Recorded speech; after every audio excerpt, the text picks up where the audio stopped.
Welcome. A few days ago I passed 666 followers. Many thanks to Hugh Jarsz, who in his 1000 sub special urged his viewers to help me reach 666. I was planning to make a 666 special edition live, but I haven't had the time. I'm still busy with the television production. But in the end of this video I will share with you my future plans for the channel. But today's topic, I'm going to take a look at Ranty again. Backward thinking, reality denying arsewipe. Are you still here? Say what? What? Did I say this out loud? It's no quiz special today. You have to return next time we have a quiz. Bye. Your video's shit. I'm not watching anymore. Thanks for watching, people. If you liked it, you know what to do. Otherwise, I'll see you later there. Before I start, I would like to take the opportunity to thank my patrons, Mike B and Charlie Dundas. I also want to thank you who have shopped in the store. I can't see who you are. I should be interesting to hear who you are and if you're happy with what you bought. Okay, then we start today's review of Ranty.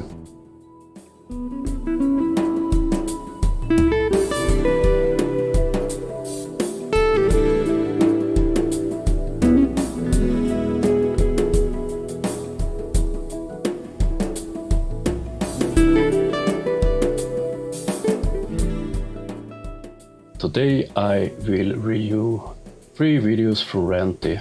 I will also use one of my own pictures as an example how you can show if the earth is flat or a globe.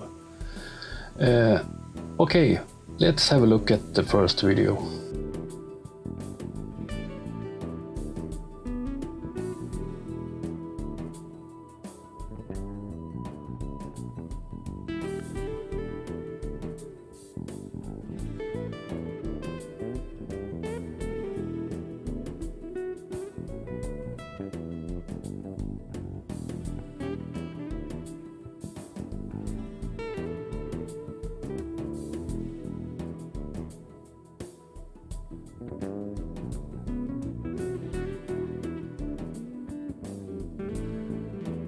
I'm not a space expert or physics or chemistry expert, but you don't have to be a genius to understand that this is pure nonsense. Of course SpaceX knows what to send or not to send to space.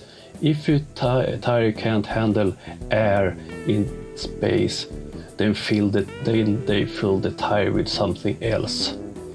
SpaceX have sent humans back and forth to the ISS. Let's watch the next video. Does Ranty succeed better this time?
once again, Ranty is not using his own videos.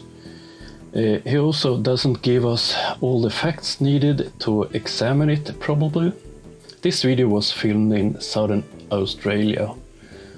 If you look at what coastline it must have been filmed from, you will find the explanation on this observation. Here is the beach where it must have been filmed from. And from then you can tell that the height of the observation was not 16 meters. It was much higher. So if you take in account refraction and the higher altitude, it's no problem to explain this video. Okay, let's look at the new video. On last night's live stream, I alluded to an observation by Dr. John D. Dr. John's video titled The Black Swan, an observation and its implications for a globe model, will be broken down into 3 sections. First, the observation footage, second, the distance data, and third, the noted black swan element and the incredible distances involved that should have every glober asking themselves, have they been lied to? Now to the observation. It took place around 7:15 PM on the 6th of August 2020 down on the beach in Worthing. The exact location is listed in the description below. There were 2 observer heights from 2 videos, the first at 2 feet and the second at 3.5 feet above actual sea level right by the water's edge. It is the second observation at 3.5 feet that we shall be looking at. As you can see, the location is very wet and soggy, but as a flat earth researcher myself, we are used to getting wet and filthy in the line of duty. Once you get a taste for the observation, you won't let a little seawater stop you from going above and beyond for the data. So here he is zooming in to the wind turbines, and to the left we quite clearly see some land. There is more land also visible, however, we shall just concentrate on this section of video right here.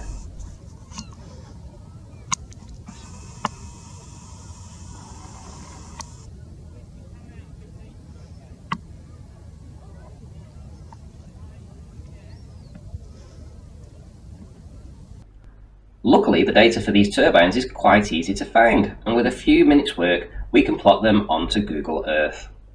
So now we have the land sorted and the turbines plotted, let's do some maths. The distance to turbine I01 is 13.83 kilometers.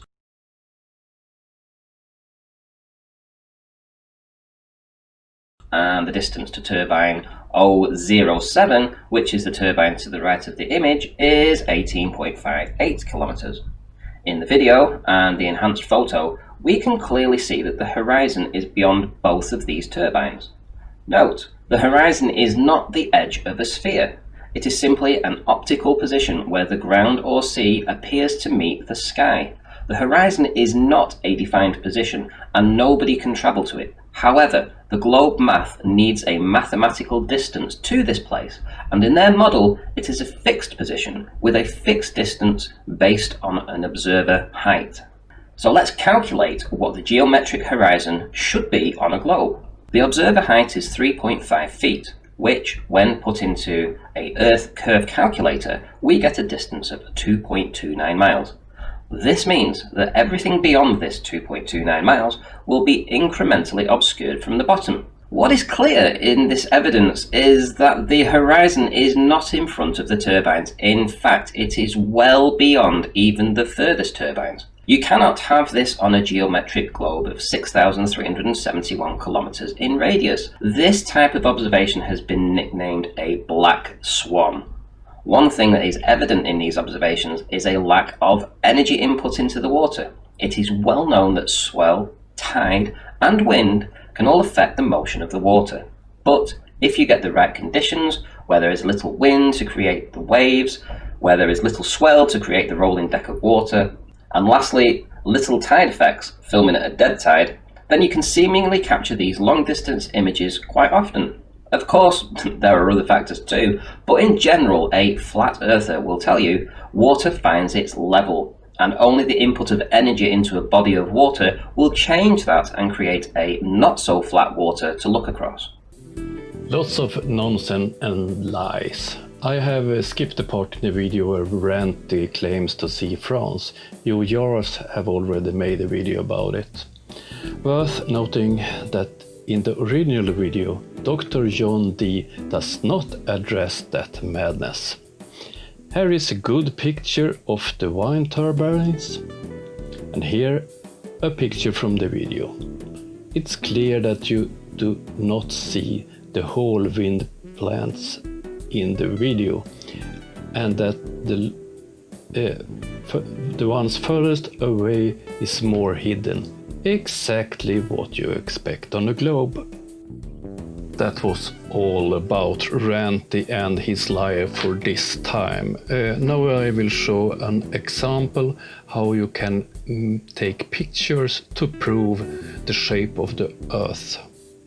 This is a picture taken by me in Lofoten, Arctic parts of Norway, when I had a photo workshop and one of my students took a photo. I will give all information about this picture, the heights of the peaks and so on in the descriptions, and I will point them out here on the screen, so follow the text and you understand. Okay, here is she on the map, and I'm standing on the small road behind her when I took the picture. These are the peaks in the picture. Number 1, number 2, number 3, number 4, and number 5. Now I will show the heights and the distance on the picture to the peaks.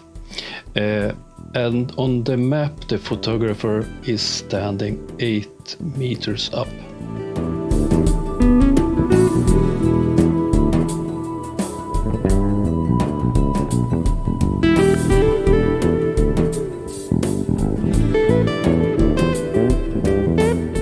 This image is impossible on a flat Earth.